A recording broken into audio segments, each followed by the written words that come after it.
ఆయాషా మేరా హస్తికలతో ఆమె తల్లిదండ్రులు ఆమెకు ఏదైతే కనుక ఆమె కోసం పోరాటం చేసిన వారు ఎవరైతే ఉన్నారో ఆమెకు న్యాయం జరగాలని వారందరూ కూడాను ఈరోజు కోర్టు దగ్గర నుంచి కూడా ఈ అంబేద్కర్ స్టాచ్యూ వరకు ర్యాలీగా వారిని తీసుకెళ్ళడం జరుగుతూ ఉంది.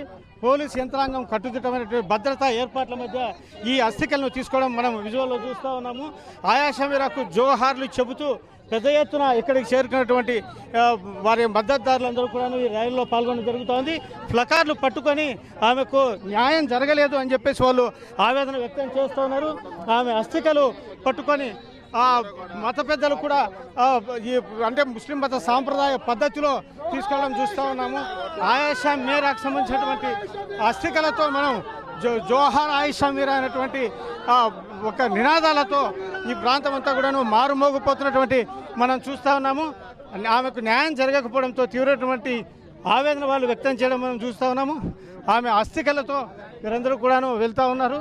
అంబేద్కర్ విగ్రహం వరకు ఈ పరిస్థితులలో చాలా ఆవేదన వ్యక్తం చేస్తూ ఉన్నారు. జోయేషా మేరకు సంబంధించిన ఉన్నారు. సార్, ఈ పరిస్థితులలో మీరు ఎట్లా ఫీల్ అవుతున్నారు సార్? మా ఫీలింగ్ ఏంటి వర్ణనాతీతం సార్. ఈ ఫీలింగ్ కాదు, న్యాయం కోసం పోరాడుతున్నాం.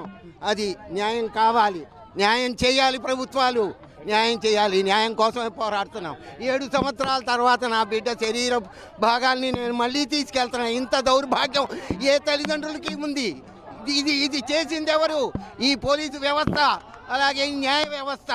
కాబట్టి వాళ్ళు ఖచ్చితంగా దీనికి సమాధానం చెప్పాలి. నా బిడ్డకి న్యాయం చేయాలి. అత్యుత్తమైనటువంటి దర్యాప్తు సంస్థ కూడా మీకు న్యాయం చేయలేకపోయింది. అత్యుత్తమైన దర్యాప్తు సంస్థ ఎక్కడ ఉంది sir? It is a waste product. అది సామాన్యులకు న్యాయం చేయలేని ఏ దర్యాప్తు సంస్థ అయినా అత్యుత్తమం అనకండి. అత్యుత్తమం కాదు అది. ఆయన ఉద్రిక్తభరితంగా ఉన్నాడు. ఆయన దుఃఖాన్ని కూడా కంట్రోల్ చేసుకునే పరిస్థితి ఉన్నారు. ఆయన తీవ్రమైనటువంటి ఆవేదన వ్యక్తం చేస్తాడు. చాలా చాలా ఆవేదనతో ఉద్రిక్తంతో ఆయన పరిస్థితి మనం చూస్తూ ఉన్నాము. ఆయన కన్నీళ్ళు ఆపుకుంటున్నారు. భరించలేని స్థితిలో ఆయన తీవ్రటువంటి వద్దు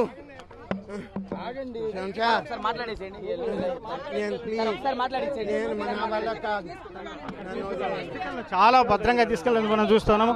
అస్థికలను ముట్టుకోవద్దు అన్నటువంటి ఒక ఆందోళన వ్యక్తం చేస్తూ ఉన్నారు. ఆయన భరించలేనటువంటి ఆవేదనను చాలా ఆవేదనతో ఉన్నారు. ఆయన దుఃఖాన్ని కూడా ఆపుకోలేకపోతున్నారు. అత్యుత్తమ దర్యాప్తు సంస్థ కాదు అని చెప్పేసి ఆయన సెంట్రల్ ఇన్వెస్టిగేషన్ బ్యూరోను మీద ఆగ్రహం వ్యక్తం చేస్తున్నాడు. పేదలకు న్యాయం చేయలేనటువంటి ఇది ఏమిటి అత్యుత్తమైనటువంటి సంస్థ? పేదలకు న్యాయం చేయలేకుండా అత్యుత్తమ సంస్థ దర్యాప్తు సంస్థని అనకూడదు అని చెప్పేసి ఆయన ఆగ్రహం వ్యక్తం చేయడం కూడా మనం చూస్తూ ఉన్నాం. కెమెరామెన్ అస్గర్తో విజయ్ చంద్రన్, విజయవాడ.